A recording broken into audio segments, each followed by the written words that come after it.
Hello hello hello. हाँ जी, hello student, स्वागत है आप सभी का आशीष सिंह लेक्चर्स के इस फर्स्ट ओरिएंटेशन सेशन में आशा 2027 के। तो फर्स्ट ऑफ ऑल आपको इस सेशन को कैसे ज्वाइन करना है वो एक बार मैं क्लियर कर दूं। जो बच्चे डायरेक्ट क्वांटा लेक्चर के अंदर ऐड हो गए हैं, बहुत अच्छी बात है। अगर आप क्वांटा लेक्चर में ऐड नहीं हो पाए हो, वीडियो कॉल के थ्रू आप ऐड नहीं हो पाए हो, तो एप्लीकेशन में आपको दो लिंक दिख रहे होंगे। एक नॉर्मल लाइव, जहां पे आप नॉर्मल लाइव ज्वाइन कर सकते हैं, और एक आपको दिख रहा होगा क्वांटा क्यूएल कर करके। तो क्यूएल वाले पे क्लिक करना है, और मैंने आपको आपके टेलीग्राम ग्रुप में इन्फॉर्मेशन भेजी थी। अगर वो एप्लीकेशन इंस्टॉल है तो डायरेक्टली आप यहाँ पे आकर के जुड़ जाओगे। जितने बच्चे क्वांटा लेक्चर में जुड़ चुके हैं, सभी बच्चे अपना वीडियो जरूर ऑन कर लें, क्योंकि if you are the part of quanta lecture then आपका वीडियो ऑन होना चाहिए। तो सभी बच्चे बढ़िया से ज्वाइन कर लें। ऑडियो वीडियो परफेक्ट आ रहा है कि एक बार जल्दी से बता दो जितने बच्चे क्वांटा लेक्चर में ज्वाइन हो चुके हैं। और आशा 2027 में सब बच्चों के लिए क्वांटा लेक्चर अवेलेबल रहेगा, मतलब सब बच्चे क्वांटा लेक्चर से पढ़ाई कर सकते हैं। तो आप सबको कोशिश करनी है कि क्वांटा लेक्चर के थ्रू ही कनेक्ट होना है। ये सब बच्चे हैं जो क्वांटा लेक्चर के थ्रू कनेक्ट हो चुके हैं। आवाज सही आ रही है? दिखाई एकदम साफ दे रहा है? Everything is fine? Raise your hands. बढ़िया बढ़िया बेटा, बहुत अच्छी बात है। चलिए सो फाइनली, हाँ, थोड़ा इंतजार मैंने आपको ज़्यादा करवाया। आपको काफ़ी ज़्यादा इंतजार था कि सर कब से शुरू होगा, कब से शुरू होगा। तो पहले तो हम ये देख लेते हैं कि हमें शुरू करने में थोड़ी सी देरी क्यों हुई। देरी इसलिए हुई क्योंकि अभी 2026 के अंदर कुछ बच्चों का पेपर है, वो है आपके सीनियर्स। 20 दिन बाद में जेई का फर्स्ट अटेम्प्ट है, उसके 1 महीने बाद में बोर्ड के एग्जाम्स भी हैं। और एएसएल का हमेशा जो फोकस है अपने करंट बच्चों पे बहुत ज़्यादा होता है। तो अभी हमारा सारा दिन, हमारी सारी टीम के जो एफर्ट्स हैं, वो इस बार जो बच्चे अभी एएसएल से पढ़ाई कर रहे हैं उन बच्चों का एग्जाम बेस्ट से बेस्ट जाए उसके अंदर है। इसलिए आपके साथ थोड़ा सा डिले हुआ है। नेक्स्ट ईयर जब आप सेम सिचुएशन में होगे तो हम भी आपके साथ टाइम उतना ही स्पेंड करेंगे, ज़्यादा करेंगे उल्टा, जितना अभी के बच्चों के साथ कर रहे हैं। और आई थिंक वो ज़्यादा जरूरी भी है। परंतु अब समय आ चुका है कि एक ऐसा बच्चा जो 11th क्लास के अंदर है, एक ऐसा बच्चा जो एक ऐसा डिसीजन ले पाया है जो उसकी मैच्योरिटी को साबित करता है, वो डिसीजन है 12th के साथ। मतलब मैं उम्मीद कर रहा हूं कि आप सब वो बच्चे हो जो अभी 11th क्लास में हैं। आपका 11th क्लास से अब आप 12th क्लास में जाने वाले हैं। 12th क्लास में आपके सामने दो टारगेट्स हैं। एक है बोर्ड, कि मुझे बोर्ड में बहुत ही बेहतरीन परफॉर्म करना है, 100 आउट ऑफ 100 मार्क्स बोर्ड में लेकर के आने। और साथ में मुझे मेरा जेई क्लियर करना है, साथ में मुझे मेरा नीट क्लियर करना है। आपने संकल्प लिया है, आपने सोचा है कि बोर्ड के साथ साथ जेई और नीट की पढ़ाई करनी चाहिए। मैं सबसे पहले तो आप सबको बधाई देता हूं इस सोच के लिए, क्योंकि ये सोच पाना भी बहुत मुश्किल होता है। सब बच्चों को लगता है कि पहले एक काम करते हैं, बढ़िया से बोर्ड में फुल मार्क्स लेकर के आते हैं, उसके बाद ड्रॉप लेंगे, ड्रॉप लेने के बाद जेई की पढ़ाई करेंगे। मैं इस बात का यकीन दिलाता हूं आपको कि अगले 2 महीने के अंदर अंदर आपको इस बात का एहसास हो जाएगा कि जेई की पढ़ाई के लिए अभी से जो हमने शुरुआत की है उसका इंपॉर्टेंस क्या है। जेई का प्रिपरेशन ऐसे नहीं होता यार कि आप 6 महीने में, 7 महीने में, 8 महीने में, आपने 2 साल तक कुछ नहीं पढ़ा और एकदम से आप सब कुछ पढ़ के ड्रॉप ईयर में मचा जाओ। बहुत मुश्किल होता है। ड्रॉप लेना तब फायदेमंद होता है जब 2 साल बच्चा जबरदस्त पढ़ाई करता है, उसके बाद ड्रॉप लेना फायदेमंद होता है। क्योंकि मैं आपको हकीकत बताता हूँ, यहाँ पे बहुत सारे बच्चे हमारे मोमेंटम एडवांस के भी हैं, और मोमेंटम एडवांस के बच्चों के साथ जब हमने अभी सिलेबस किया जेई का 11th क्लास का, तो उनको समझ में आया कि 11th जेई का मतलब क्या है। या काफ़ी बच्चे होंगे मोमेंटम एडवांस के, उनके रजिस्टर्स आपको समय मिलेगा तो मैं दिखाऊंगा, या उनसे हम बात भी करने की कोशिश करेंगे। एक सेकंड बेटा। हाँ जी सर।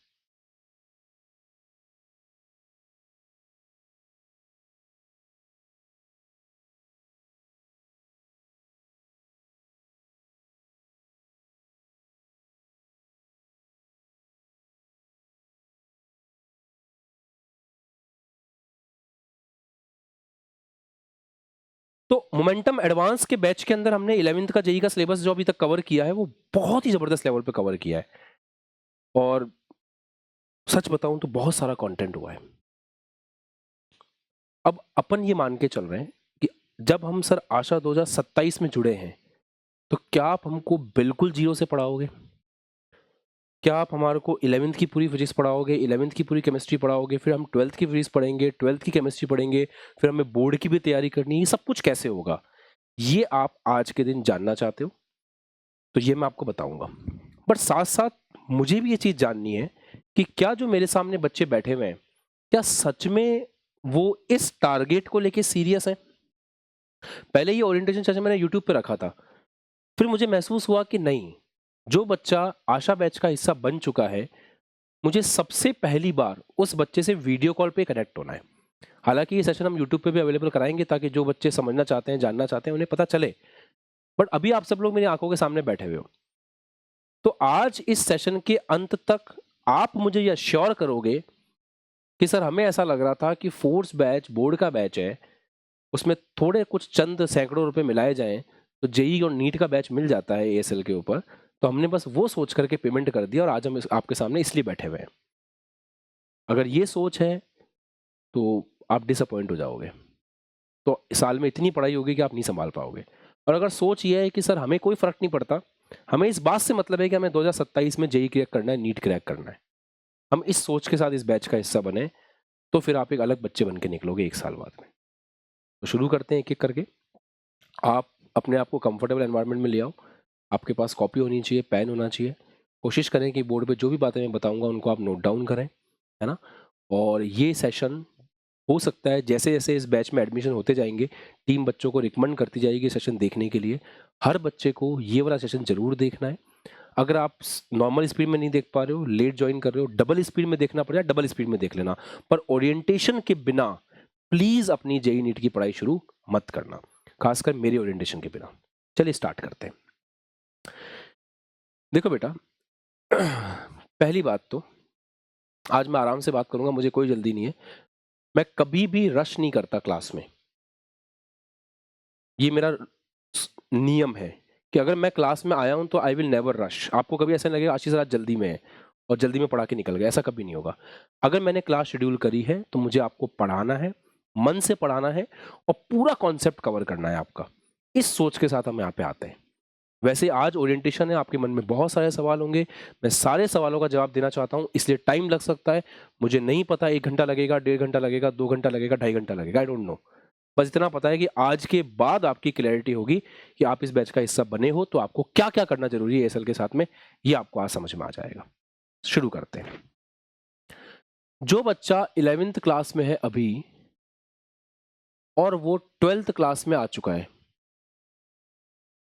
ये बैच उस बच्चे के लिए है, पहली बात। ये किसके लिए है, ये भी तो पता लगे कि है किसके लिए। जिस बच्चे का 11th से 12th में ट्रांसफर हुआ है और जैसा मैंने बताया 12th में 2 चीजें टारगेट कर रहा है, बोर्ड और दूसरा जेईई नीट।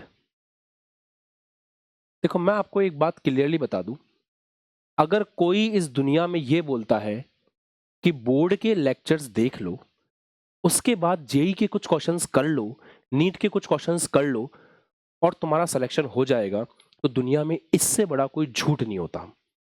बोर्ड के अंदर इतना दम नहीं है कि बोर्ड से आप जेईई के सारे सिलेबस के सवाल कर सको और बोर्ड पढ़ करके आपका जेईई में सिलेक्शन हो जाए, ऐसा होता ही नहीं है।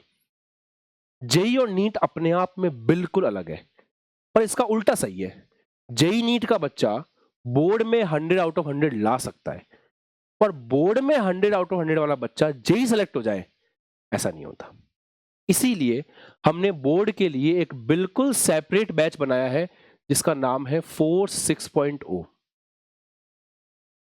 और जो बच्चा आशा 2027 का पार्ट बनता है उसके बैच में ये चीज एड ऑन रहेगी, मतलब फोर्स बैच आपके लिए आएगा।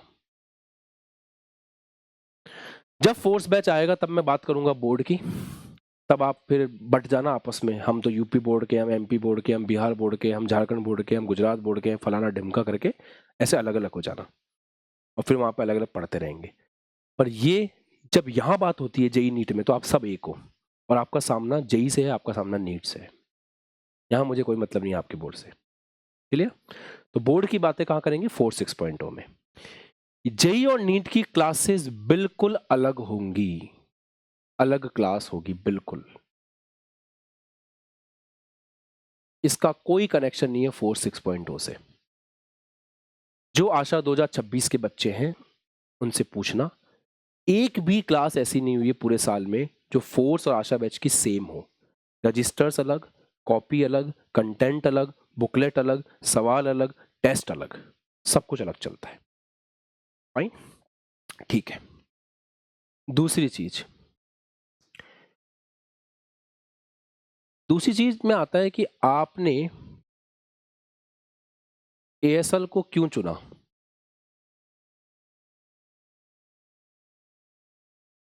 ये दूसरा सवाल है। या क्यों चुनना चाहिए। हम कंफ्यूज हैं सर, हमें एएसएल को क्यों चुनना चाहिए, हम आज इस सवाल पे भी बात करेंगे। जो बच्चे जानना चाहते हैं कि हमारी 11th बर्बाद हो गई, हमारी 11th बर्बाद हो गई गलत संस्थान के कारण, और उससे कोई फर्क नहीं पड़ता, ये गलत संस्थान कोई भी हो सकता है। हमारी 11th बर्बाद हो गई और हमें जो है अब सही चुनना है और अब वापस पढ़ाई करनी है, ये बैच उनके लिए है। हो सकता है आप 11th में बीमार हो गए हो, तो बीमार होने के कारण भी आपकी क्लासेस मिस हो गई हो 11th की, या 11th आप पढ़ ही नहीं पाए हो तो आपको दिक्कत हो गई हो। या फिर हो सकता है कि आप 3 सब्जेक्ट को साथ में लेके नहीं चल पाए, तो 3 सब्जेक्ट साथ नहीं चले, इस कारण से आपकी 11th बर्बाद हो गई। अब आप इस बैच का हिस्सा बन के अपनी 11 12 दोनों को बढ़िया से करना चाहते हो। ये भी पॉसिबिलिटी है कि आपका स्कूल और जेई की पढ़ाई साथ साथ नहीं कर पाए, स्कूल के साथ मैनेज नहीं कर पाए आप, इसलिए भी आपकी 11th में ढंग से पढ़ाई नहीं हो पाई। ये भी एक रीजन हो सकता है कि आपकी 11th अच्छी नहीं गई। एक बड़ा रीजन जो मैं मान के चलता हूं वो ये हो सकता है कि हमारे अंदर हम अवेयर ही नहीं थे, हमें पता ही नहीं था कि जेई नीट जैसी कोई चीज होती है। हमको लगा जैसे 10th के अंदर एकदम मुट्ठी भर सिलेबस है, वैसे ही सिलेबस 11th का होगा, वैसे 12th का होगा, वैसे ही आईआईटी का होगा। और अब 8 9 महीने बीत गए, ऑलमोस्ट 11th खत्म हो गई, अब हमें समझ में आ गया सर सच में कि 11th बहुत जबरदस्त चीज थी, हमसे गलती हो गई। इनमें से कोई एक कैटेगरी में आप लोग फिट बैठोगे अगर आप 11th में लापरवाही किए हो तो। अच्छी बात है, इस सब का जवाब आपको आज मिल जाएगा कि इस बैच के अंदर आपको कैसे पढ़ना है कि ये सब चीजें आपकी ठीक हो सके। ये सब आप में से कितने बच्चे ऐसे हैं जो इस सब कैटेगरी में फिट हो चुके हैं। बढ़िया है, अच्छी बात है। बच्चों के मन में सवाल आता है, मैं एक एक करके देता हूं। एक बड़ा रीजन अपने इंस्टीट्यूट को सेलेक्ट करने का क्या होता है। आप सब हिंदी मीडियम के बच्चे हो, तो हिंदी मीडियम के बच्चों के मन में सबसे बड़ा सवाल ये आता है कि क्या हिंदी मीडियम से आईआईटी जेईई निकलता है, पहली चीज। दूसरा सवाल ये आता है कि ये सामने जो टीचर खड़ा होकर पढ़ा रहा है, क्या इनके पढ़ाए हुए बच्चों ने कभी आईआईटी जेईई निकाला है। ये दूसरा बड़ा सवाल आता है मन में कि जिस संस्थान से हम पढ़ रहे हैं वो उसका कुछ रिजल्ट भी है या ऐसे ही हवा में। तीसरी चीज निकल के आती है, फिर ये बताओ कि हमारे साथ क्या करोगे, वो तीसरी बात आती है। तो पहले अपन रिजल्ट देख लेते हैं। ऑब्वियसली बात है आप आशा बैच के बच्चे हो, हालांकि मुझे बताने की जरूरत नहीं है कि एएसएल का रिजल्ट कैसा है। एएसएल ऑलरेडी पिछले कई सालों से हमारा यूट्यूब चैनल है, वहां से बच्चे पढ़ रहे हैं, आप भी वहां से पढ़ के बैच के अंदर आए होंगे। फिर भी कोई नया बच्चा है तो मैं बताता हूँ, ये सारा रिजल्ट है बोर्ड का। 100 marks physics, 100 marks physics, 100 marks chemistry, 100 marks chemistry, 100 marks chemistry, physics 100 marks आपके 100 99 99 99 99 99। ये लेटेस्ट इस साल का रिजल्ट है। इस रिजल्ट में एक चेहरे पे गौर करना, कार्तिकेय 95% के साथ में बच्चा पास हुआ। ये रिजल्ट है आपके बाकी प्रिंस का 97, बिहार बोर्ड का बच्चा है 90 90 90। ये सब बोर्ड का रिजल्ट है, ये बोर्ड का रिजल्ट है। ये है उन बच्चों का रिजल्ट जो आईआईटी और जेई के अंदर सेलेक्ट हुए हैं एएसएल से। अश्विन सिंह, ये बच्चा आईआईटी पटना में पढ़ रहा है। अभी जो लॉन्च हुआ था वो लॉन्च में आप लोग थे, जस्ट जो अभी लॉन्च हुआ था थोड़े टाइम पहले, उसमें इस बच्चे का इंटरव्यू भी आया था, अगर नहीं है तो आप देख लेना। ये वो बच्चा है कार्तिकेय। आपको अच्छा क्यों लगेगा बताता हूँ। ये जो बच्चा है ना, ये आशा बैच का बच्चा है। मतलब इस बच्चे ने बोर्ड के साथ में जेई की प्रिपरेशन की है, 95% बनाए बोर्ड के अंदर, और जेई में सेलेक्ट होकर के आज एनआईटी से कंप्यूटर साइंस में पढ़ाई कर रहा है। ये बच्चे ने ड्रॉप लिया था, ये अटल बैच का बच्चा है। ये बच्चा आईआईटी पटना में, विवेक आईआईटी ऊना में है, ये एनआईटी जयपुर में है, तनिष्क टांग आईआईटी दिल्ली में, गूगल में प्लेस हो चुका है, मेरा पुराना बच्चा है। और भरत, हर्ष, ये सब वो बच्चे हैं जो आज अच्छे अच्छे इंस्टीट्यूट्स में पढ़ रहे हैं और हिंदी मीडियम से हैं, ASL से हैं। ऐसे मेडिकल में हितेश भी आए, सत्यम भी आए, उन सबको आप जानते ही हो। बाकी इन सब के बारे में और जानकारी चाहिए तो ASL के चैनल्स पे जाके देखोगे तो आपको मिल जाएगा। ये नंबर 1 रीज़न है आपके दिमाग से ये चीज़ हटाने का कि हाँ यार, हम जहाँ पढ़ रहे हैं वहाँ सिलेक्शन है। मतलब टीचर जैसा कहते हैं, अगर उसको फॉलो करोगे तो सिलेक्शन होगा। ये एक चीज़ आपको सबको मैंने क्लियर कर दी। अब आपके दिमाग में दूसरा सवाल जो आना चाहिए वो ये आना चाहिए, मेरे पास सर कच्चा पक्का 1 साल है, इससे ज़्यादा तो नहीं है? क्योंकि अपन जैन से स्टार्ट करेंगे तो जैन से जैन फर्स्ट अटेम्प्ट में, और उसके बाद लगभग अप्रैल के आसपास हमारा आएगा सेकंड अटेम्प्ट। तो हमारे पास मोटा मोटा 1 साल है पूरा जेई का सिलेबस करने के लिए। तो क्या हम अपने बचे हुए समय में अपने आप को लाइन पे ला सकते हैं क्या? क्या हम सच में सेलेक्ट हो सकते हैं क्या? ये सवाल का जवाब देता हूं, ध्यान सुनना। पहली बात तो ये बात समझ लो कि जेई और नीट की प्रिपरेशन कोई गुड्डे गुड़िया का खेल नहीं है। आपको अपने आप को मेंटली स्ट्रांग बनाना पड़ेगा कि मैं IIT जेई की अगर पढ़ाई कर रहा हूं तो मुझे 3 बातों का ध्यान रखना ही पड़ेगा। पहली बात, मेरे अंदर जिद होनी चाहिए। जैसे बचपन में मैं जमीन पे लौट जाया करता था अगर मुझे चॉकलेट नहीं खिलाते थे, और मैं तब तक जमीन पे लौटा रहता था जब तक कोई गोद में उठा के मुझे चॉकलेट ना खिलाए। वो वाली जिद आपके अंदर होनी चाहिए 1 साल के लिए। दूसरी चीज, आपके पास अपने टीचर के प्रति समर्पण होना चाहिए। अगर मैं कुछ कह रहा हूं तो वो मायने रखता है, अगर मैंने कुछ कहा है तो वो आपको मानना पड़ेगा किसी भी कंडीशन में, नो क्वेश्चन आस्क्ड। अगर आपको मुझ पे ट्रस्ट है, अगर आपने मुझे चुना है अगले 1 साल के लिए, तो आपको वो अर्जुन बनना पड़ेगा जिसको कृष्ण की सारी बातें माननी है। और अर्जुन को, गीता आपने पढ़ी होगी शायद, अर्जुन को कृष्ण ने बहुत कुछ बताया था जो अर्जुन के समझ में नहीं आया, बट क्योंकि वो उनके सारथी थे तो बात माननी पड़ी थी। तो आपको भी 1 साल के लिए बात माननी पड़ेगी, जिद और समर्पण के साथ में। तीसरी चीज क्या है जो सबसे इंपॉर्टेंट हो जाती है इसके साथ साथ, कि आपको ये समझना पड़ेगा कि जेई और नीट की पढ़ाई हार्डवर्क की पढ़ाई है।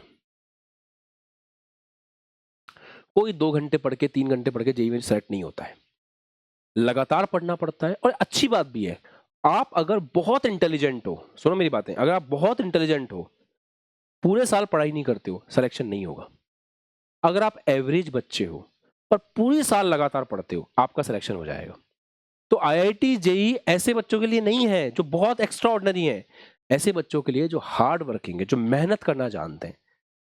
ये कछुए की लड़ाई है, खरगोश हार जाएगा इसके अंदर, क्योंकि खरगोश भागेगा, थकेगा, सो जाएगा, खरगोश धीरे धीरे चलता रहेगा। तो खरगोश बनना है पूरे साल, कंसिस्टेंसी का गेम है इसके अंदर, कोई मिरेकल नहीं होगा।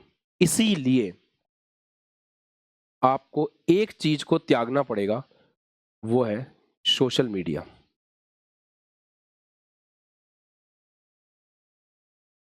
आपको इंस्टाग्राम पे जा जाकर के जो रील्स देखने की आदत पड़ी हुई है ना, वो आदत आपको छोड़नी पड़ेगी,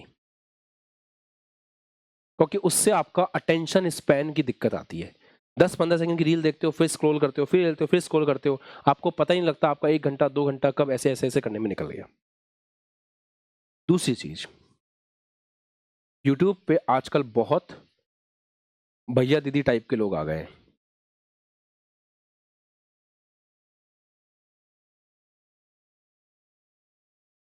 इन भैया दीदी से आपको सावधान रहना पड़ेगा।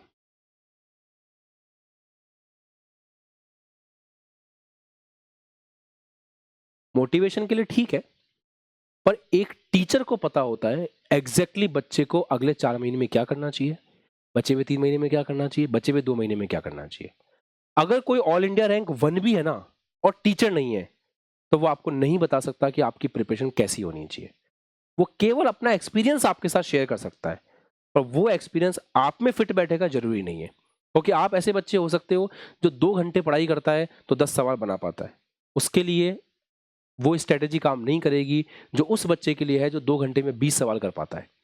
हर बच्चा अलग होता है और ये टीचर को पता होता है। टीचर को कैसे पता होता है?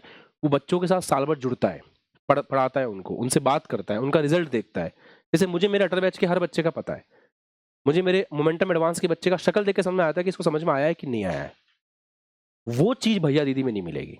तो अगर आपको कोई भी गाइडेंस देनी है तो हम देंगे।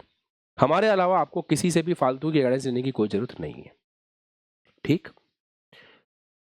प्रिपरेशन कैसी होती है उसका एक तरीका होता है। दिन में आपको कैसे अपने टाइम को डिवाइड करना है। आप स्कूल जा रहे हैं तो उसको बहानाबाजी मत करना। 24 घंटे में से 6 घंटे हटा देता हूँ, 18 घंटे बचते हैं। उसमें से 3 घंटे और हटा देता हूँ, 15 घंटे बचते हैं। उसमें से 6 घंटे तुम्हारे सोने के और हटा देता हूँ, फिर भी 8 से 9 घंटे तुम्हारे पास बचते हैं स्कूल जाते हुए भी। वो 8 से 9 घंटे कल से, परसों से, जब से क्लास स्टार्ट होगी, डे 1 से यूज करना स्टार्ट कर देना। आप कभी ये सवाल नहीं पूछोगे कि सर स्कूल के साथ पढ़ाई मैनेज नहीं हो रही है। 100% होगी। बस आपको मेंटेन करना है, वो 8-9 घंटे सही से मेंटेन करना है। देखो, आपका टाइम 3 पार्ट्स में डिवाइड होगा। पहला टाइम आपका डिवाइड होगा जिसमें आपके लेक्चर्स होंगे। अभी जब तक जनवरी का फर्स्ट अटेम्प्ट नहीं हो जाता, टीचर्स अभी बिजी रहेंगे तो लेक्चर्स की फ्रीक्वेंसी थोड़ी सी कम रहेगी। बाद में लेक्चर्स की फ्रीक्वेंसी आपकी बढ़ जाएगी। तो आपके दिन का एक हिस्सा लेक्चर्स अटेंड करने में जाएगा। आपके दिन का एक छोटा सा हिस्सा रिवीजन करने में जाएगा, क्योंकि आप सुपर ह्यूमन नहीं हो। आप अगर आज पढ़ोगे, 4 दिन बाद नहीं पढ़ोगे, भूल जाओगे, कुछ याद नहीं रहेगा आपको। You are not a superhuman बेटा। तो आपको रिवीजन करना पड़ेगा। तो दिन के 1 से 2 घंटे आपको रिवीजन के लिए रखना पड़ेगा। डिपेंड करता है रिवीजन कितना है, उस पर डिपेंड करता है। और एक पोर्शन, बड़ा पोर्शन आपका जाएगा प्रॉब्लम सॉल्विंग में। आपने न्यूमेरिकल आज तक किए हैं, नहीं किए हैं, कितने किए हैं, मुझे नहीं पता। बस मैं इतना जानता हूं कि जब आपकी यहाँ पे क्लास होगी तो उसके बाद में हम आपको जो सवाल बताएंगे वो सवाल आपको करने ही पड़ेंगे। There is no other option. और ये सब मिलाकर के लगभग आप ये मान के चलें 10 से 12 घंटे का गेम बनेगा। ये 12 से 13 घंटे का गेम बन सकता है। ये डेली आपको देने पड़ेंगे। डेली मतलब डेली, पूरे साल डेली 365 दिन आपको ये काम करना पड़ेगा। तब आपके नाम के आगे IITian लगेगा, तब आपके नाम के आगे डॉक्टर लगेगा, अदरवाइज भूल जाओ।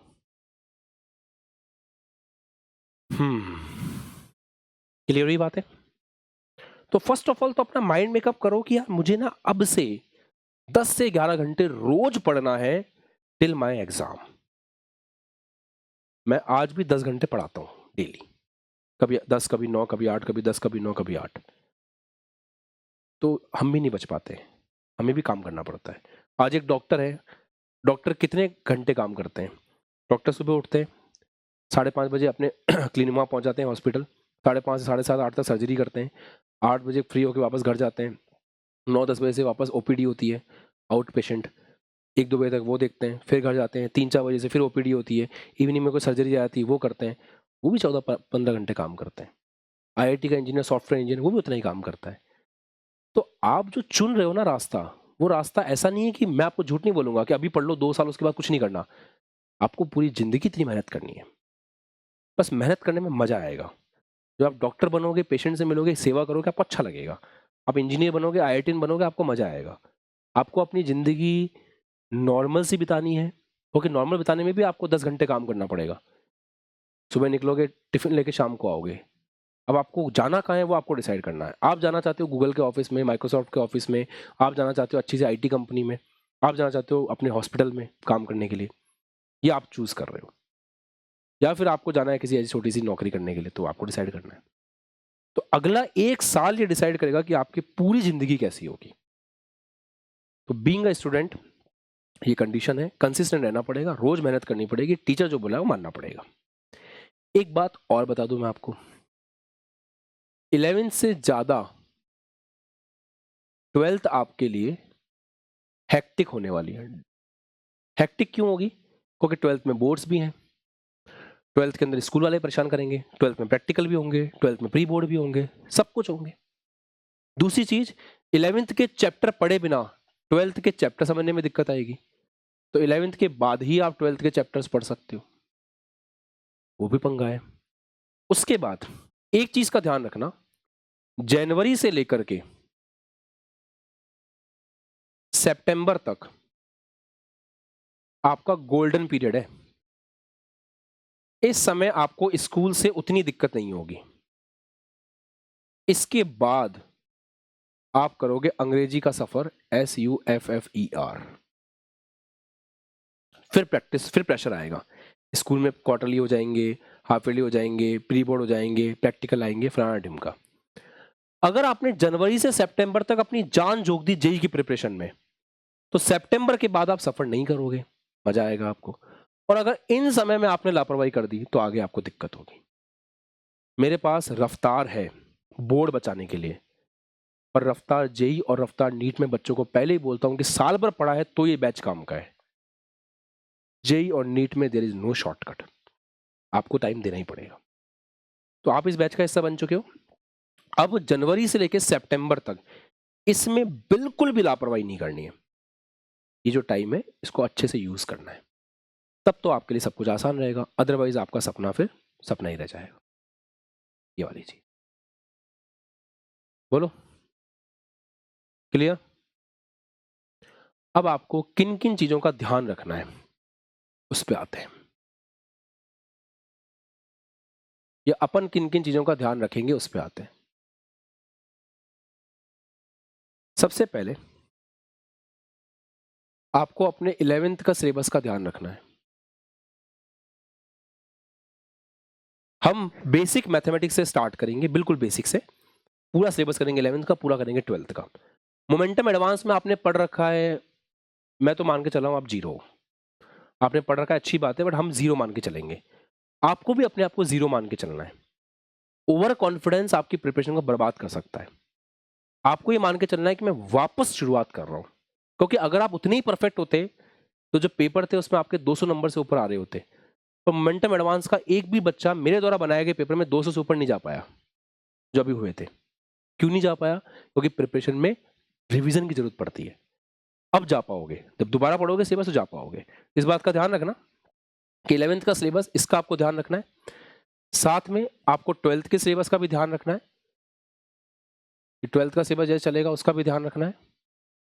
तीसरी चीज, आपको ये भी पता होना चाहिए कि आपको रिवीजन भी करना है। किसी प्रकार का रिवीजन आपका मिस नहीं होना चाहिए। आपको इस बात का भी ध्यान रखना है कि आपके पास मटेरियल कितना है। अब हिंदी मीडियम का बच्चा ये नहीं बोल सकता कि हमारे पास मटेरियल नहीं है। देखो, आपको बैच में डीपीपी मिलेगी, आपको बैच में एक्स्ट्रा प्रॉब्लम मिलेगी। आप सबको पता है कि आपके लिए कैप्सूल बुक्स हैं। कैप्सूल बुक एएसएल का खुद का मटेरियल है अगर आप अफोर्ड कर सकते हो तो। और पीवाईक्यू संकलन है। पीवाईक्यू संकलन का मतलब है कि कुछ चुनिंदा पीवाईक्यूज जो इंपॉर्टेंट है उनकी एक किताब।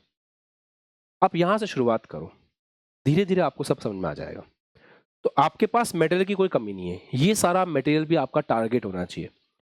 देखो, यहाँ के बैच में जो कंटेंट दिया जाएगा वो हिंदुस्तान की किसी भी सबसे बड़ी से बड़ी ऑफलाइन कोचिंग के सबसे बड़े से बड़े बैच से भी बेहतर होगा, ये हमारी गारंटी है। इसलिए किसी भी मटेरियल के पीछे भागने की कोई जरूरत नहीं है। आपका क्लास का नोट्स, आपका जो यहाँ पे क्वेश्चन दिए जा रहे हैं वो इनफ है। इतना करने के बाद आप एग्जाम में जाओ, आपको कहीं कोई दिक्कत नहीं होगी। हाँ, प्रैक्टिस करने के बाद 5th चीज जो आपको ध्यान रखनी है वो है टेस्ट। जब टेस्ट होता है तो फिर टेस्ट का एनालिसिस भी होना चाहिए। वो टेस्ट एनालिसिस भी इंपॉर्टेंट है। 6th चीज आपको जिस बारे में ध्यान रखना है वो ये है कि आपको डेली क्वेश्चंस करने हैं, है ना? डेली क्वेश्चंस करने हैं, डेली क्लास करनी है, डेली क्वेश्चन प्रैक्टिस करनी है, डेली रिवीजन करना है, और डेली थोड़े थोड़े थोड़े थोड़े शॉर्ट नोट्स बनाते हुए चलना है। जैसे आज की क्लास में जो 4 फॉर्मूले आए उन 4 फॉर्मूलों को शॉर्ट नोट्स में कन्वर्ट कर दिया। कैसे कन्वर्ट करना है वो मैं आपको क्लास में सिखाऊंगा, वो आपको परेशानी होना है, बट ये आपको करना ही करना है। उसके बाद आपको एक प्रायोरिटी सेट करनी पड़ेगी, प्राथमिकता सेट करनी पड़ेगी अपनी लाइफ में कि अगर मैं जेई का स्टूडेंट हूं तो मुझे 3 चीजों से दूर रहना है, जन्म, मरण और परण। ये 3 चीजों से आपको पूरे साल दूर रहना है। जन्म का मतलब होता है जन्मदिन। आज मेरे दोस्त का बर्थडे है, आज तो मैं बर्थडे मनाऊंगा, पूरे दिन वी विल सेलिब्रेट। मरण, मर गया कोई, अब मैं पूरे 12 दिन मनाऊंगा, पूरे 12 दिन जो है मेरा समय वहीं जाएगा। तीसरा परण, शादी है, घर में शादी है, महीना भर गया। दोस्त की शादी है, 3 दिन गए। रिश्तेदार की शादी है, 5 दिन गए। जन्म मरण परण में जो बच्चा फंसा रह गया ना, वो अपना करियर नहीं बना पाएगा। फेस्टिवल भी कोई आता है, दिवाली सबके लिए 10 दिन की होती है, हमारे लिए 2 दिन की होगी। होली से त्योहार हमारे लिए मायने नहीं रखते, हमें उसी दिन पढ़ाई करनी है। हाँ, शाम को सुबह होली मनाओ, शाम को पढ़ाई करो। ईद है, सुबह ईद मनाओ, शाम को पढ़ाई करो। क्रिसमस है, क्रिसमस मनाओ, शाम को पढ़ाई करो। जो भी टाइम आपको मिल रहा है, बिल्कुल भी ये नहीं करना है कि हम अपने आप के अपने सब्जेक्ट से कट गए। बिल्कुल हमारे लिए कोई हॉलीडेज नहीं है, हमें लगातार काम करना है, क्योंकि जेई की प्रिपरेशन स्टेप बाय स्टेप होती है। आप यहां से शुरू कर रहे हो, आप एक स्टेप चलोगे, फिर दूसरा स्टेप आएगा, फिर तीसरा स्टेप आएगा, फिर फाइनली आपका सिलेक्शन होगा। ऐसा बिल्कुल नहीं हो सकता कि आपको स्टेप जंप कर जाओ। अगर आपने स्टेप जंप किया तो फिर आपका सिलेक्शन नहीं हो पाएगा, किसी भी हालत में नहीं हो पाएगा। इस बात का आपको ध्यान रखना है अच्छे से, ठीक है? काफी बातें समझ में आ रही होंगी। अब हमारे साथ कैसा होगा, हम कॉपी के स्ट्रक्चर की बात कर लेते हैं। मैं फिजिक्स केमिस्ट्री की बता रहा हूँ, मैथमेटिक्स वाले सर अपने ओरिएंटेशन में बता चुके होंगे आपको। फिजिक्स केमिस्ट्री में आपके पास एक होगी क्लासरूम कॉपी। अगर ये 1500 पेज की आती है तो 1500 पेज की ले लेना, 800 की आती है तो 800 पेज की, 400 की आती है 400 पेज की, क्योंकि ये बिल्कुल भरती है बुरी तरह से। पता नहीं आप 4,500-5,000 पन्ने लिख चुके हो गए सिलेबस खत्म होने तक। मोमेंटम एडवांस वालों की कितनी भर गई है, कहाँ बैठे हैं, कितनी कॉपियाँ भर चुकी तुम्हारी, कितने कितने पेज की, 400-400 पेज की, 800-800 पेज, ठीक है। तो क्लासरूम कॉपी रखनी है एक अपने पास, दोनों में ही, इसमें भी एक क्लासरूम कॉपी होगी। फिजिक्स की बताता हूँ पहले। क्लासरूम कॉपी में आप चाहो तो 2 हिस्से कर सकते हो, एक 11th क्लास की अलग कॉपी बना लेना, एक 12th क्लास की अलग कॉपी बना लेना, क्लासरूम की भी, ताकि रिवीजन करने में आसानी होगी। और एक क्वेश्चन की कॉपी बनानी है।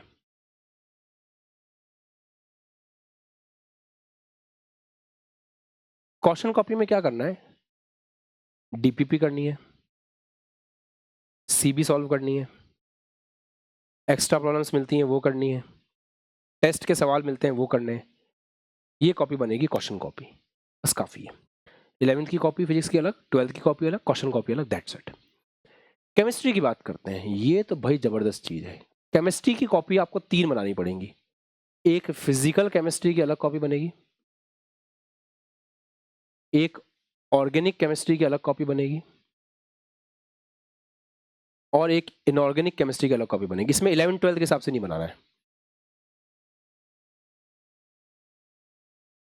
इसमें फिजिकल, ऑर्गेनिक, इनऑर्गेनिक की बनानी है। और एक कॉपी बनेगी क्वेश्चन प्रैक्टिस की।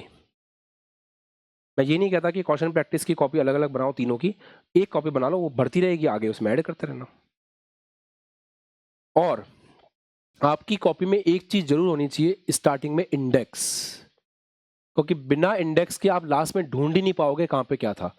इंडेक्स में आपका सीरियल नंबर होना चाहिए, चैप्टर होना चाहिए, चैप्टर का नाम, और कौन से पेज नंबर से शुरू है, कौन से पेज नंबर पे खत्म है, ये होना चाहिए। जैसे मान लो आपने क्वेश्चन प्रैक्टिस की कॉपी बनाई, उसमें मान लो आप बेसिक मैथ्स के क्वेश्चन कर रहे हो, तो first basic mathematics, page number यहाँ से यहाँ तक बेसिक मैथ्स के क्वेश्चन हो रहे हैं। पेज नंबर आप साथ साथ डालते हुए भी चल सकते हो, या फिर आजकल ऐसी कॉपीज आती होंगी शायद जिन पे पेज नंबर पहले से डले हुए होते हैं। अगर पेज नंबर पहले से डले हुए हैं तो बढ़िया है, नहीं है तो आप इस तरीके से बना सकते हो। एक चीज तो ये हुई। क्लास में सब साथ साथ नोट करना है,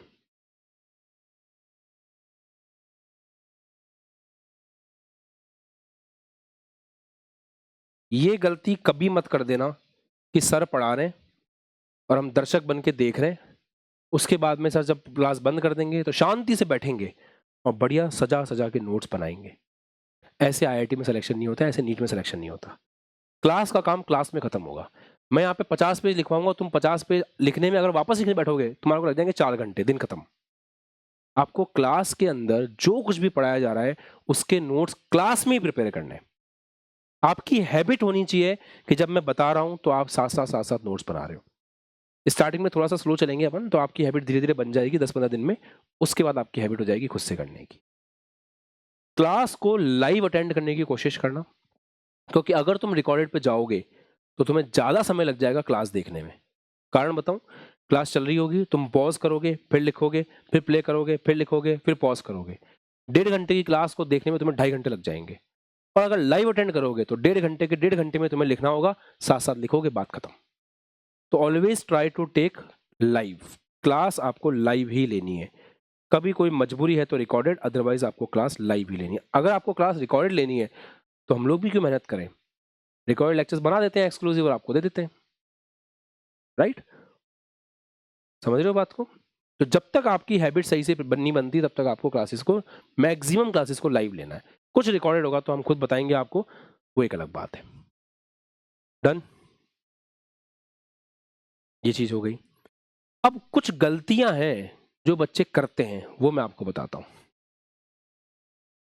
कौन कौन सी गलतियां आपको नहीं करनी है। पहली और सबसे ऊपर, बैकलॉग बराबर बीमारी। अगर एक बार बैकलॉग लग गया तो बीमारी है। मैं ये नहीं बोल रहा हूं उसका इलाज नहीं है, बट वो बीमारी है। और बीमारी का इलाज करने से अच्छा है उसका बचाव। तो बैकलॉग होने ही मत देना किसी भी कंडीशन में।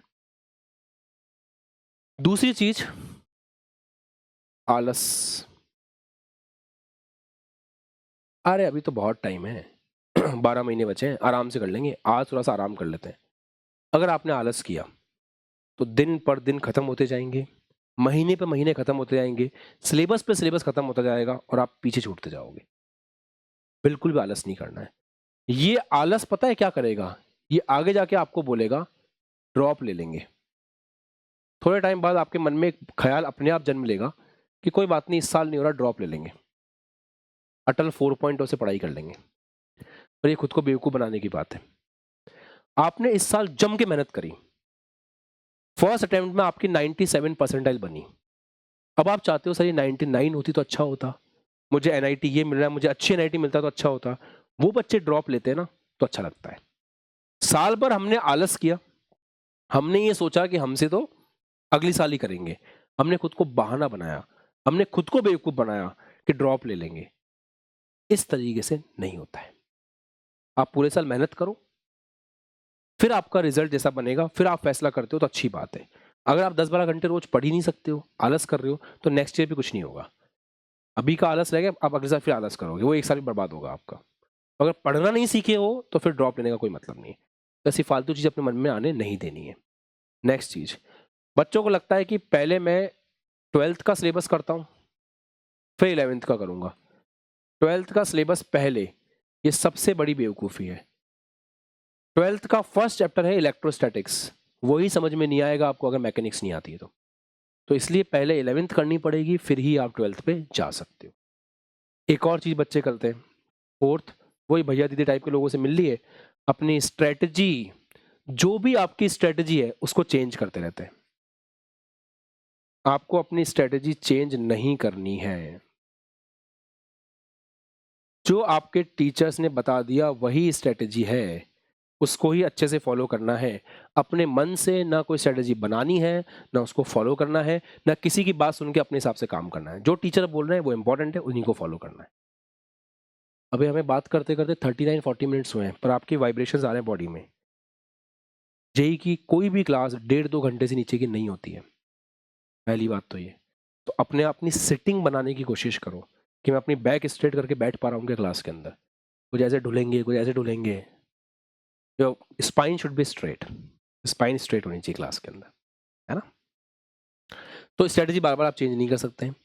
रिवीजन नहीं करना, ये गलती होती है जो बच्चे करते हैं, आगे बढ़ते जाते हैं, रिवीजन नहीं करना, ये बहुत बड़ी गलती है। मैं कैसे लिख रहा हूँ, मैं गलतियां लिख रहा हूँ ना, तो गलतियों में फिर ऐसा आएगा, स्ट्रेटेजी चेंज करना। गलतियां लिख रहे हैं ना, गलतियां उस फॉर्मेट में लिखी जाएंगी। ये बच्चे क्या गलती करते हैं, स्ट्रेटेजी चेंज करते हैं, 12th का सिलेबस पहले करते हैं, रिवीजन नहीं करते हैं, ये उनकी गलती होती है। बच्चे क्या करते हैं, प्रैक्टिस नहीं करते, मतलब क्वेश्चन प्रैक्टिस नहीं करते, ये सबसे बड़ी मिस्टेक है। क्वेश्चन नहीं करते, बस टीचर क्लास में पढ़ा रहा है, आप देख रहे हो, घर पे गए रिवाइज करके आ गए थ्योरी। ये थ्योरी रिवाइज करने से नहीं होगा, आपको डेली सवाल की प्रैक्टिस करनी पड़ेगी। अच्छा, कुछ बच्चे होते हैं जो वन शॉटिया होते हैं।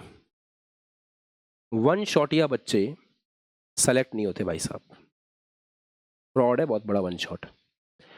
अगर पूरा चैप्टर आपने अच्छे से पढ़ रखा है तो वन शॉट से कुछ सवालों की प्रैक्टिस हो सकती है, पर वन शॉटिया में सिलेक्शन नहीं होते। इस जगह जो आपको ये बोल रहा है कि वन शॉट से 2-1.5 महीने में पढ़ लो सिलेक्शन हो जाएगा, वो आपको दुनिया का सबसे बड़ा फ्रॉड दे रहा है। कोई सिलेक्शन नहीं होता वन शॉट से। और अगर आपको इस बात का यकीन नहीं है तो इस यूट्यूब के बड़े बड़े धुरंधर जो बच्चों को बेवकूफ बनाने की नीयत से यूट्यूब पे आए थे, बड़े बड़े टीचर, जब 2 साल 3 साल पहले वन शॉट लेते थे, 1.5 लाख बच्चे उनको देखा करते थे। धीरे धीरे वो वन शॉट की क्राउड अब 2-3 हजार बच्चे भी नहीं देख रहे होते हैं। ऐसा क्यों? जेई की बात कर रहा हूँ। ऐसा क्यों? क्योंकि वन शॉट से सिलेक्शन होते तो जिनके हुए थे वो बोलते जूनियर्स को कि देखो आप जा करके, कोई मतलब नहीं है। वन शॉट किलिंग है आपकी। वन शॉट अपन कैसे करेंगे वो बताता हूँ। चैप्टर खत्म होगा, चैप्टर खत्म होने के बाद में आपको टाइम मिलेगा पढ़ने के लिए, फिर हम एक वन शॉट लेंगे जिसके अंदर पूरा चैप्टर एक दिन में कवर करेंगे। उससे क्या होगा, आपने एक बार पूरा फुल पढ़ा, फिर आपका रिवीजन हो गया। ऐसी कोई सीरीज यूट्यूब पे लेके नहीं आएंगे एग्जाम टाइम से 2 महीने पहले कि ये यूट्यूब की वन शॉट सीरीज है, इससे पढ़ लो सिलेक्शन हो जाएगा, नहीं होता। बोर्ड में फिर भी काम कर जाता है। बोर्ड में आपको बोर्ड में क्या करना होता है, वॉमिट करना होता है। बोर्ड में आपने जो पूरे साल पढ़ा इकट्ठा किया, वहां पर जाके उल्टी करके आ गए, वॉमिट करके आ गए। बोर्ड में ऐसे होता है, यहाँ ऐसा नहीं होता। यहाँ कैलकुलेटिव आएंगे क्वेश्चंस, प्रैक्टिस नहीं की तो आपसे हिलेंगे ही नहीं सवाल। तो इसका नेचर अलग है इस एग्जाम का। तो वन शॉट या टाइप का नहीं रहना है कि लास्ट में वन शॉट से पढ़ के निकल जाएंगे। कोई वन शॉट नहीं है, कोई शॉर्टकट नहीं है। एक चैप्टर में जितनी डेप्थ है उस डेप्थ से पढ़ोगे चैप्टर तो होगा, नहीं पढ़ोगे तो नहीं होगा। ये आपको बेसिक मैथ्स में ही समझ में आ जाएगा, बेसिक मैथ्स में समझ में आ जाएगा। एक और बात, परफेक्शन अच्छी बात है, पर परफेक्शन के चक्कर में बैकलॉग नहीं करना है। बहुत बड़ा सिलेबस है, मान लो आपको लगा कि यार मेरी इलेक्ट्रोस्टैटिक्स बहुत अच्छी है, मैं इसको इतना जबरदस्त कर लूं कि इलेक्ट्रोसिटी का कोई सवाल आ गया तो मैं उसको करके ही आऊंगा, और आपने इलेक्ट्रोसिटी 1.5 महीने तक प्रैक्टिस करते रहे, इस चक्कर में आपने बाकी के चैप्टर्स किए ही नहीं। जेई नीट की प्रिपरेशन ऐसे नहीं होती है। जेई में हर एक सवाल 4 नंबर का है, वो इलेक्ट्रोस्टैटिक्स से आ रहा है, चाहे वो न्यूटन लॉज ऑफ मोशन से आ रहा है, चाहे वो हीट ट्रांसफर से आ रहा है, 4 नंबर का ही है। ईगो पे नहीं लेना है कि इलेक्ट्रोस्टैटिक का सवाल है मेरे से कैसे नहीं हो रहा, और आप उस 4 नंबर के सवाल के पीछे लगे रहे, 20 मिनट आपने खराब कर दिए, ना आपसे सवाल हुआ, -1 और हो गया, बाकी आसान सवाल और छूट गए। ईगो पे नहीं लेना है। ऐसे ही प्रिपरेशन के टाइम पे अगर आपको लगता है कोई चैप्टर में बहुत ज्यादा परफेक्ट नहीं हो पा रहा हूं, तो ऐसा नहीं है उसके पीछे अटक जाओ आप। सिलेबस आगे बढ़ रहा है, आपको भी साथ साथ आगे बढ़ना है। हो सकता है वन शॉट में हो जाए, हो सकता है रिवीजन में बेटर हो जाए, पर आपको अपनी नेचुरल रिदम को नहीं तोड़ना है। जो नेचुरल रिदम चल रही है वो चलती रहेगी, उसको डिस्टर्ब नहीं करना है। जब आप पढ़ोगे ना तो मेरी सारी बातें याद आएंगी कि हाँ यार आशीष ने ये बोला था, ये मेरे साथ हो रहा है, आपने ये कहा था, ये मेरे साथ हो रहा है। सबके साथ ही दिक्कत आएगी। जो सच में पढ़ेगा ना वो इन सब चीज़ों का सामना करेगा। ये गलती नहीं करनी है, फ्लो का पार्ट रहना है। अगर आप किसी चैप्टर में बहुत ज़्यादा कॉन्फिडेंस गेन नहीं भी कर पा रहे हो, कोई बात नहीं, जितना किया है ठीक है, आगे बढ़ते रहना है। इस सफ़र में मंजिल से ज़्यादा मायने रखता है सफ़र पूरा करना। जो बच्चा सफ़र पूरा करेगा वो बच्चा सेलेक्ट हो जाएगा। लास्ट में 2 या 3% बच्चे ऐसे होते हैं जो पूरी साल जम के पढ़ाई कर पाते हैं, और आईआईटी में इतनी सीटें होती हैं। 25 लाख बच्चा एग्जाम देता है, कंपटीशन 25 लाख बच्चों के बीच में नहीं है भाई। 1 या 2% बच्चा ही उस 25 लाख में से पूरे साल पढ़ाई कर पाता है। अब अपने ही दोस्तों में देख लेना, क्वांटल लेक्चर में देख लेना, क्लास में देख लेना, स्टार्टिंग में अगर इतने बच्चे आ रहे हैं ना, तो रेगुलरली क्लास को पूरी तरह से फॉलो अप करने वाले बच्चे 2 या 3% ही होते हैं। समझ रहे हो? क्योंकि इनमें से कोई ना कोई एक गलती कर देते हैं, पीछे छूट जाते हैं, और लास्ट में सिलेक्शन उन्हीं का होता है जो टिके रहते हैं। ये सफर पूरा करने की बात है। बीच में आपका बात बहुत मन में आएगा, यार छोड़ देता हूँ पढ़ाई, छोड़ देता हूँ पढ़ाई, छोड़ देता हूँ, नहीं छोड़ना, लगे रहना है अपनी पढ़ाई पे, बिल्कुल एकदम अपना पूरा फोकस बना करके लगे रहना है, ये इंपॉर्टेंट बात है। ठीक है, तो ये सारी गलतियां करने से बचना है, और ये सब गलतियां करने से बच सकते हो आप, एक ही तरीका है उसका, मैंने पहले ही बता दिया। एक तो आपके अंदर जिद होनी चाहिए कि कुछ भी हो जाए मैं अपनी पढ़ाई नहीं छोड़ूंगा। दूसरा, अपने टीचर के प्रति समर्पण होना चाहिए। अभी एक बच्चे को दफा करके आया हूं मैं, आपने आशा 2027 का बैच लिया है, इसका मतलब ये नहीं है कि आप आशीष सर को ओवररूल कर सकते हो। अगर मैंने कोई बात बोली है तो वो वैसे ही होगी, उसका ऐसे नहीं कर सकते उसको। अगर ये बात ऐसे है ना तो यू भी नहीं कर पाओगे और यू भी नहीं कर पाओगे, वो ऐसे ही रहेगी। You have to follow that. YouTube के ऊपर 4-4,500 के जो बैच होते हैं ना, उनके अंदर लोगों को ये लगता है कि इसमें तो हजारों बच्चे पढ़ रहे हैं, इसका जो मन में आए करो। यहाँ क्वांटा लेक्चर से पढ़ाई हो रही है, सामने बैठे हो लाइव, और इस तरह का बैच 60,000, 70,000, लाख रुपए में भी अवेलेबल नहीं है ऑनलाइन। कहीं कहीं कुछ प्लेटफॉर्म्स पे है तो उसके प्राइस 60-70,000 के आसपास है। आप यहाँ पे 4-500 में पढ़ रहे हो, क्योंकि हम नहीं चाहते हैं हिंदी मीडियम के बच्चे को अननेसेसरी ओवर प्राइस करना, इसलिए हम आपको उस प्राइस में पढ़ा रहे हैं जिसमें हमारी टीम का काम चल सकता है। पर इस कोर्स की वैल्यू जो है ना वो लाखों के अंदर है। अगर ऑफलाइन में ये बैच रहेगा या रहता था तो 1,00,000-1.5 लाख के अंदर बच्चा इस बैच में पढ़ाई करता था। उससे भी बेहतर तरीके से आप पढ़ रहे हो। हिंदी मीडियम में ऐसा कोई प्लेटफॉर्म नहीं है जो इस तरीके से आपको क्वांटा लेक्चर में लाइव पढ़ा रहा हो, आप सामने बैठे और पढ़ रहे हो, ऐसा कोई नहीं है बैच। तो इस बैच में जो एडवांटेजेस हैं वो अपनी जगह पे है, बट स्ट्रिक्ट भी रहेगा ये बैच। आपको पढ़ना है, आपको कोई डाउट आ रहा है आपको पूछना है, बट आपको अपने टीचर को फॉलो करना है। अगर आप सीरियस स्टूडेंट नहीं हो, ये बैच आपके लिए नहीं है, क्योंकि यहाँ पे ये जो बच्चे सेलेक्ट हुए ना ASL से, वो आज जिस जगह बैठे हुए हैं ना, वो उस जगह से बैठ के एक ही बात बोलते हैं, सर आपको फॉलो किया था तो यहाँ बैठे हुए हैं। तो आपको भी सेम चीज रखनी है, तब आप पहुंच पाओगे। क्लियर है? अदरवाइज नहीं होगा, सिलेक्शन नहीं होता है। धृतराष्ट्र का जो पुत्र था ना दुर्योधन, महाभारत में उसके पास सब थे, सब थे उसके पास, फिर भी लास्ट में हार गए थे। क्यों? क्योंकि वो किसी को फॉलो नहीं करता था, वो अपने घमंड में जीता था। ऐसे बीइंग अ स्टूडेंट आपको अपना मेंटोर चुनना पड़ेगा और उनको फॉलो करना पड़ेगा। अगर मैं नहीं तो कोई और सही, पर जिसको चुनते हो ना उसको अच्छे से फॉलो करना पड़ेगा, ये इंपॉर्टेंट होता है। Because this is the orientation class, तो मुझे आपको सब कुछ ही बताना है।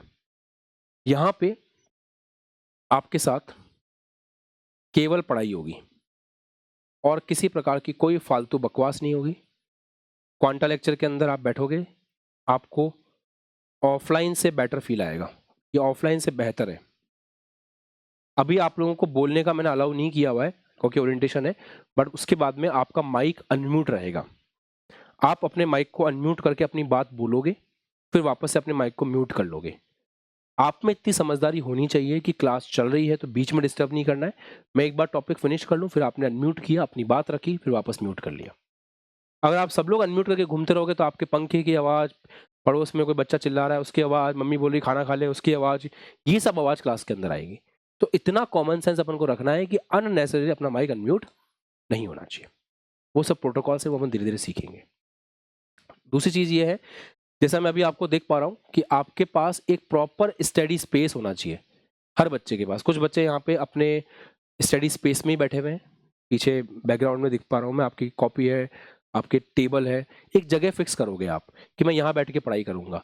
ये रजाई में बैठ के पढ़ाई नहीं होती है ना, तो आपको अपनी एक जगह फिक्स करनी पड़ेगी जहाँ पे आपकी कमर एकदम सीधी रह पाए, जहाँ पे आपके बैक एकदम स्ट्रेट रह पाए, सो दैट धीरे धीरे, पता है क्या होता है, जैसे मैं कभी भी ऑफिस आता हूँ ना, तो ऑफिस आते ही मुझे लगता है आप काम करते हैं, अपने टेबल में बैठ के लगता है कि चलो कुछ देखते हैं ऑफिस में क्या चल रहा है। जैसे स्टूडियो में आता है लगता है चलो पढ़ाते हैं। तो ऐसे एक माहौल होता है हर चीज का। क्या किचन में जाके आपका मन करता है कि पढ़ाई पढ़ते हैं? किचन में जाते हैं तो खाना खाने का मन करता है, फ्रिज खोलते हैं तो खाना खाने का मन करता है, बेडरूम में जाते हैं बिस्तर के पास तो सोने का मन करता है। ऐसी एक ऐसी जगह होनी चाहिए जहां आपने पढ़ाई का माहौल बना रखा है, वहां बैठते ही आपका पढ़ने का मन करेगा। ऐसे अपने स्पेस को आपको ऑर्गेनाइज करना है, राइट? आपके पास अपना गोल, जो आपका गोल है ना, आपके टेबल के ऊपर हैशटैग जिद कर, हैशटैग समर्पण, आप जिस चीज को बिलोंग करते हो, एएसलियन आपका जो भी नाम है वो, और आपका जो टारगेट है वो बड़ा बड़ा लिखा हुआ होना चाहिए। वो आईआईटी हो सकता है, वो नीट हो सकता है, वो कुछ भी हो सकता है। वो टारगेट बड़ा बड़ा लिख करके अपने स्टडी डेस्क के सामने आपको चिपका देना है। जब सुबह आके देखोगे सबसे पहले उसी को देखोगे और फिर अपने काम पे लगोगे। जिद कर आपको ये बताएगा कि मेरे को जिद रखनी है पूरे साल। समर्पण आपको ये बताएगा कि टीचर को फॉलो करना है। आपका नाम आपको ये बताएगा कि आप बात खुद से कर रहे हो, आपका कंपटीशन आपसे ही है, किसी और से नहीं है। दीपा यहाँ पे क्लास में बैठी है, आफ्ताब बैठा है, प्रथम बैठा है, आयुष बैठा है, चारों का कंपटीशन एक दूसरे से नहीं है। आयुष का कंपटीशन, जनवरी वाले आयुष का कंपटीशन अपने दिसंबर वाले आयुष से है कि दिसंबर में आयुष अगर एक चैप्टर पढ़ा था तो उससे बेहतर जनवरी में पढ़ा है, उससे बेहतर पढ़ाई फरवरी में कर रहा है। आपको अपने आप से ही कंपटीशन करते हुए आगे बढ़ना पड़ेगा। चौथी चीज, आपका टारगेट आपके दिमाग में बिल्कुल क्लियर होना चाहिए कि मेरा टारगेट क्या है, मुझे कहाँ जाना है, ये वाली बात है। ओके, नेक्स्ट पॉइंट क्या है कि हम लोग हमारी क्लास को बेसिक मैथ्स से स्टार्ट करेंगे। ये आपका फर्स्ट चैप्टर होगा। ये केमिस्ट्री में भी कॉमन है, फिजिक्स में भी कॉमन है। और अभी जब तक जनवरी का फर्स्ट अटेम्प्ट है 20-21 तारीख तक थोड़ा मैं बिजी रहूंगा, तो हम दिन में क्लास आपकी जो शेड्यूल करेंगे, वीक में 4 से 5 क्लास शेड्यूल करने की कोशिश करेंगे टीचर्स मिलकर के। बेसिक मैथ्स से स्टार्ट करेंगे। डे 1 पे जब आपकी क्लास होगी तो आपको समझ में आ जाएगा कि कैसे क्लास में पढ़ना होता है, कैसे क्लास में सवाल करने होते हैं, कैसे क्लास में नोट्स बनाने होते हैं। क्लास के एंडिंग पे हम होमवर्क देंगे, आपको समझ में आएगा होमवर्क कैसे मिलता है, कौन सी डीपीपी सॉल्व करनी होती है, ये सब आपको समझ में आएगा। परंतु उसके लिए आपके बैच में जहाँ पे कंटेंट वगैरह आ रहा है ना, वहाँ पे एक टेलीग्राम ग्रुप आ रहा होगा। आपका आशा 2027 का जो टेलीग्राम ग्रुप है वो आपको ज्वाइन कर लेना है किसी भी हालत में, क्योंकि क्लास की सारी इंफॉर्मेशन स्टार्टिंग से लेकर लास्ट तक आपको इसी टेलीग्राम ग्रुप के ऊपर मिलने वाली है। क्लियर? तो आई होप मैंने आपके सारे सवालों का जवाब दे दिया है। मोटे मोटे तौर पे कौन कौन सी चीज़ों का ध्यान रखना है वो मैंने आपको बता दिया है। अब आपको करना क्या है वो सुनो। ये जो वीडियो है, इस वीडियो के शॉर्ट नोट्स बना लेना, अपनी कॉपी में लिख लेना। सबसे पहला काम क्या करना है, आपको आज अपनी स्टडी टेबल को ऑर्गेनाइज करना है, स्टडी टेबल को रेडी करना है जैसे मैंने बताया वैसे, अपने गोल के साथ में। ठीक है? उसके बाद उस स्टडी टेबल का एक फोटो क्लिक करना है और आपको अभी आपका आशा 2027 का ग्रुप ओपन होगा टेलीग्राम पे, उस पर शेयर करना है, ताकि अगर कुछ चेंजेस होंगे तो मैं आपको गाइड कर दूंगा कि ये आपके पर्टिकुलर चेंजेस हैं वो आपको करने। 2-3 चीजें हैं, अपने कोशिश ऐसे करना अपने टेबल के ऊपर कि आपकी आंखों के हाइट पर आपका कैमरा रहे मोबाइल का। कहने का मतलब ये है कि जैसे 2-3 किताबें रख के उसके ऊपर आप लैपटॉप रख सकते हो, ताकि गर्दन झुके ना। जैसे यूं पढ़ोगे ना तो गर्दन में दर्द होगा। अगर दिन में 6 घंटे क्लास लोगे तो बैक स्ट्रेट होनी चाहिए और आंखों के सामने कैमरा होना चाहिए। ये सब मैंने यूट्यूब पे वीडियोस बना रखे हैं इसके मेन चैनल के ऊपर कि स्टडी टेबल कैसी होनी चाहिए, वो सब आप देख लेना, प्रॉपर्ली सेटअप कर लेना अपने आप को। ठीक है? नेक्स्ट चीज, आपको अपने आप से कुछ प्रॉमिस करने होंगे। प्रॉमिस आपके 3 ही है मेन। पहला प्रॉमिस तो यह है कि मैं इस स्लोगन को बहुत सीरियसली लूंगा, जो कि है हैशटैग जिद कर। मैं अपनी पढ़ाई के प्रति सीरियस रहूंगा, फोकस्ड रहूंगा, कॉन्फिडेंट रहूंगा। मुझे हार्डवर्क करना है तो करना है, फोकस रहना है तो रहना है। ये जिद कर आपको किस चीज के लिए जिद है? आपकी जिद है कि मैं हार्डवर्क करूंगा, मैं शॉर्टकट के पीछे नहीं भागूंगा, मैं फोकस्ड रहूंगा, मेरा फोकस कोई हिला नहीं पाएगा। मैं स्कूल जाऊंगा, बच्चे बोलेंगे क्या को पढ़ाई कर रहा है, मस्ती करते हैं, नहीं, मैं फोकस रहूंगा।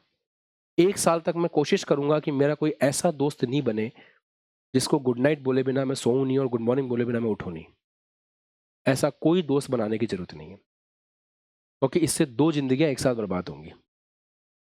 क्योंकि अगर दोनों का सिलेक्शन नहीं हुआ तो वैसे ही तुम्हारा कुछ नहीं होना आपस में, और अगर दोनों का सिलेक्शन हो गया तो फिर किस कॉलेज में जाओगे वो पता नहीं है। तो इस उम्र का प्यार किसी काम नहीं आता। टेक्निकली बता रहा हूँ, आईआईटी के बच्चे हो, नीट की तैयारी कर रहे हो, आपको टेक्निकल बात कर सकते हैं अपन ऐसे इमोशनल बातें नहीं करेंगे, अपन टेक्निकल बात करते हैं। तो अगर किसी के साथ जीवन गुजारना है आपको आगे जा करके, तो वो कस्में वादे करने लायक आप हो ही नहीं अभी, क्योंकि ना आपके पास सिलेक्शन की गारंटी है अभी आपकी, अभी बोर्ड में पास होंगे ये पता नहीं है, उसके बाद ना आपकी कोई जॉब लगी हुई है अभी, ना आपको ये पता है कि हम कहाँ जाएंगे भविष्य में। तो इतनी अनसर्टेनिटी के साथ में ये कमिटमेंट करना कि हम साथ रहेंगे, साथ मरेंगे, साथ जिएंगे, फालतू है, बकवास है। तो बेटर यही है कि दोनों पढ़ाई करो, सिलेक्शन लो, फिर आगे भविष्य में कॉलेज में जाकर के डिसाइड करना। अभी करियर चूज करने का टाइम है कि करियर क्या बनेगा, अभी ये चूज करने का टाइम नहीं है कि जिंदगी भर साथ कौन रहेगा।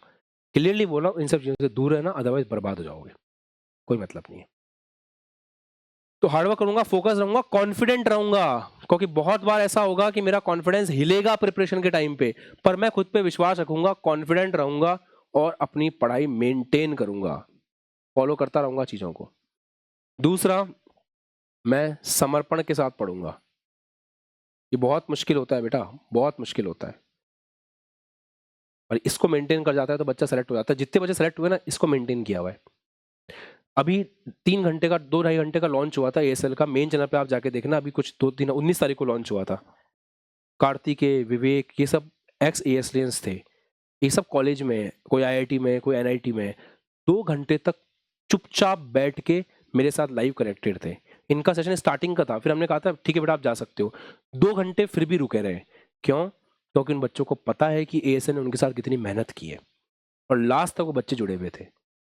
तो इतना ज्यादा हार्ड वर्किंग बन जाता है इंसान एएसएल से पढ़ने के बाद, इतना प्यार हो जाता है एएसएल से, और वहां तक पहुंचने के लिए आपको साल भर अपने आप को झोंकना पड़ेगा। ठीक है, ये मेरी पढ़ाई का साल है, इसमें मैं कोई टाइम वेस्ट नहीं करूंगा, नो टाइम वेस्ट। मैंने बताया ना, कोई मरण नहीं होगा, कोई जन्म नहीं होगा, कोई परण नहीं होगा, इन सब से आपको बिल्कुल दूर रहना है। और सबसे लास्ट चीज, मेरे पेरेंट्स को गर्व होगा 2027 में, जब मैं कुछ बन के निकलूंगा या निकलूंगी, ये अपना ध्यान रखना है। ये वीडियो अभी यूट्यूब पे अपलोड होगा, मेन चैनल पे अपलोड होगा, आईआईटी वाले चैनल पे अपलोड होगा। इस वीडियो के कमेंट सेक्शन में अपना ये जो कमिटमेंट है, ये आप लोग वहां जाके लिख देना, सो दैट आपको ध्यान रहे कि आपने किस चीज से शुरू किया था, और हर दिन खुद को याद दिलाने की कोशिश करना। हो सके तो अपने वॉल के ऊपर ये बातें लिख लेना, क्योंकि जब सुबह उठते सबसे पहले अपन देखते हैं ना इन सब चीज़ों को, तो याद आता है कि हाँ यार, मैंने तो खुद से ये प्रॉमिस कर रखा है, और वो प्रॉमिस मेंटेन करना है मुझे अपने साथ में। अगर इतना सब कुछ कर पाते हो तो सिलेक्शन अपने आप हो जाएगा। यहाँ हमारी तरफ से आपके लिए कोई कमी नहीं होगी, I am always available for you. पहली बात तो तुम लोग वीडियो कॉल में जुड़े हुए मेरे साथ, तो हमारा कनेक्शन तो वैसे ही बन जाएगा। अभी मुझे आप सबके नाम याद नहीं है, बट पुराने बच्चों के नाम याद हैं, जैसे शुभम है, प्रियरंजन है, अपना प्रियम है, अच्छे से इनके नाम याद है मेरे को। क्यों? क्योंकि ये पढ़ रहे हैं 1 साल से। धीरे धीरे 1 आध महीने में आप सबके नाम याद हो जाएंगे, फिर आपको फील ही नहीं होगा कि आप एक ऑफलाइन बैच में हो या ऑनलाइन बैच में हो, आपको ऑफलाइन से बेटर फील आएगा। बट आपके नाम मैं आज याद नहीं करूंगा, आप पढ़ाई करोगे, रेगुलर क्लास में आओगे, नाम वैसे याद हो जाएंगे। ठीक है, आई होप मैंने आपके सारे डाउट्स को क्लियर कर दिया है। फर्स्ट क्लास का अनाउंसमेंट जल्दी आ जाएगा। अगर आपके आसपास कोई ऐसा बच्चा है जो सच में सिंसियरली पढ़ना चाहता है, आप उसको ये बैच शेयर कर सकते हो। कमेंट सेक्शन में जाकर के खुद का कमिटमेंट जरूर लिख देना, क्योंकि मैंने हमेशा ये चीज़ अपने टीचर से सीखी है, इसलिए आपको बता रहा हूँ। हमारे टीचर हमको ये कहते थे कि लिखो, कॉपी में लिखो, बोर्ड पे लिखो, पेपर पे लिखो, ये सब करो डेली। और जब हमारी फर्स्ट क्लास होगी ना, तो मैं आपको ये भी सिखाऊंगा कि लास्ट में अपने दिन को खत्म कैसे करते हैं, एंडिंग नोट कैसे लिखते हैं। एक डायरी भी खुद के लिए खरीद लेना, क्योंकि उसको भी अपन सीखेंगे कैसे लिखते हैं। हम खुद को रोज ना सेल्फ ऑडिट करेंगे। बहुत सारी बातें करने को सुबह हो जाएगी ऐसे मैं पढ़ाता रहूंगा तो, और बहुत सारी चीजें करने को, सेल्फ ऑडिट भी एक चीज होती है, ये मैं आपको करना सिखाऊंगा। पर मैं ज्यादा विश्वास रखता हूँ अपनी क्लास के माध्यम से चीजों को क्लियर करने में। तो ओरिएंटेशन में मैंने काफी कुछ क्लियर किया है, बाकी सारी चीजें क्लास में क्लियर होंगी। स्कूल के साथ कैसे मैनेज करें, क्या करें, ये सवाल पैदा ही नहीं होगा अगर तुम, जैसा मैंने बताया, जनवरी से सितंबर तक मेहनत कर लोगे ना अगर, तो ये सवाल पैदा ही नहीं होगा, आपको खुद ही समझ में आ जाएगा। और अगर पॉसिबल है कि आप स्कूल अवॉइड कर सकते हो तो बेस्ट है, नहीं कर सकते हो तो फिर जाओ स्कूल, बट कोशिश करो कि वहां जाके भी मैक्सिमम टाइम में अपनी पढ़ाई ही आप कर रहे हो, टाइम वेस्ट नहीं कर रहे हो। ओके, समझ आ गया? अब एक छोटा सा एक्सपेरिमेंट करते हैं। आप सबके माइक म्यूट रहेंगे, आपको अपने माइक अनम्यूट नहीं करने हैं जब तक मैं बोलूँ नहीं, क्योंकि आपको मैं वो परमिशन दूंगा कि अपने माइक को अनम्यूट कर सकते हो, बट आपको करने नहीं है जब तक कि आपको बोला ना जाए। और फिर जिस बच्चे को बोला जाएगा केवल उसी बच्चे को अपने माइक को अनम्यूट करना है, केवल उसी को। ओके,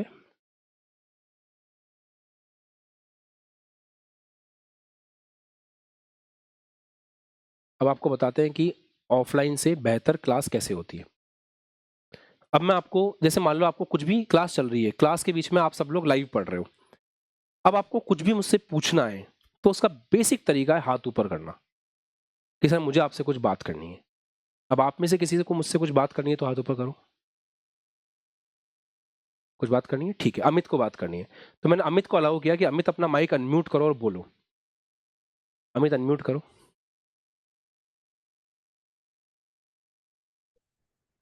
जहाँ पे माइक का ऑप्शन आता है ना, माइक दिख रहा होगा जहाँ पे, वहां पे आप क्लिक करोगे तो वहां से आप अनम्यूट कर सकते हो। अब बोलो।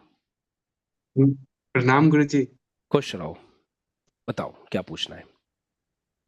सर मैं ये बोल रहा था कि मैं मोमेंटम एडवांस का मतलब कि हम्म, बैच परचेज किए थे, तो उसमें हुआ कि हम्म, क्वेश्चन प्रैक्टिस का हमको टाइम नहीं मिल पाया, बट उसका सारा लेक्चर हमको पूरा कंप्लीट है A to Z बढ़िया से।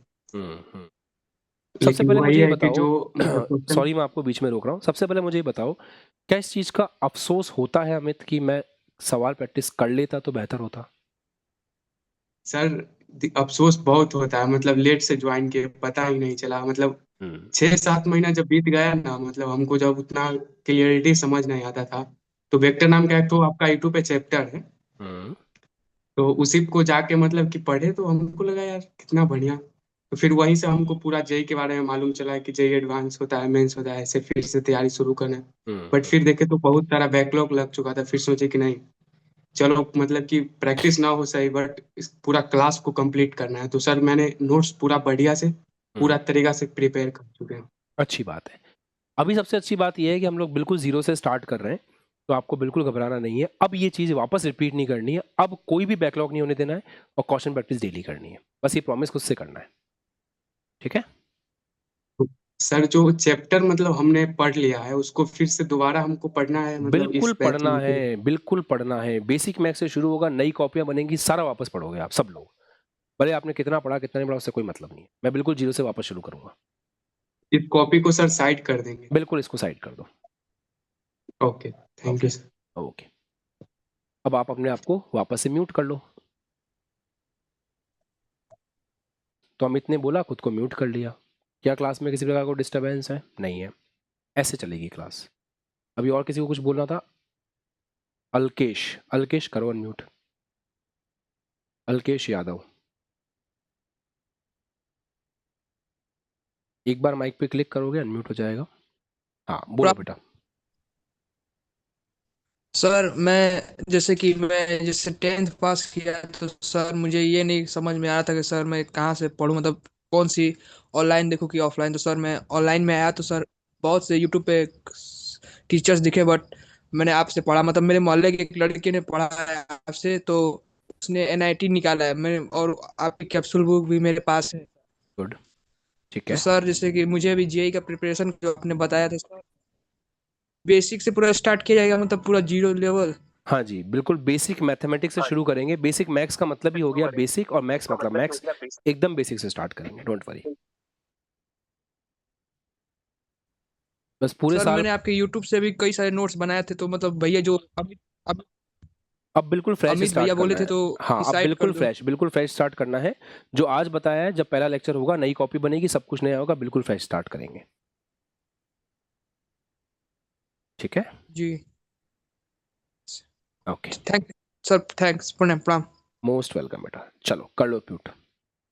तो इस तरीके से बेटा क्लास चलेगी। आपको कुछ भी अगर पूछना रहेगा तो जैसे मैंने अभी आपको सबको अलाउ कर रखा था वैसे ही मैं अलाउ करूंगा, बट अगर आपने क्लास में न्यूसेंस करने की कोशिश करी या फिर आपने क्लास को डिस्टर्ब करने की कोशिश करी तो आप परमानेंटली बैच से बाहर हो जाओगे। डिस्टर्ब करने का मतलब क्या होता है? तो टॉपिक चल रहा है, बीच में कुछ भी बोल रहे हैं। ये ऑफलाइन से बेहतर है या नहीं है बताओ मुझे? ऑफलाइन से बेहतर इसलिए है क्योंकि आपका कुछ बोलने का मन कर रहा है तो आप अनम्यूट करके बोल सकते हो, बट इतनी जिम्मेदारी आपको रखनी पड़ेगी कि आप सिंसियर भी हो साथ में।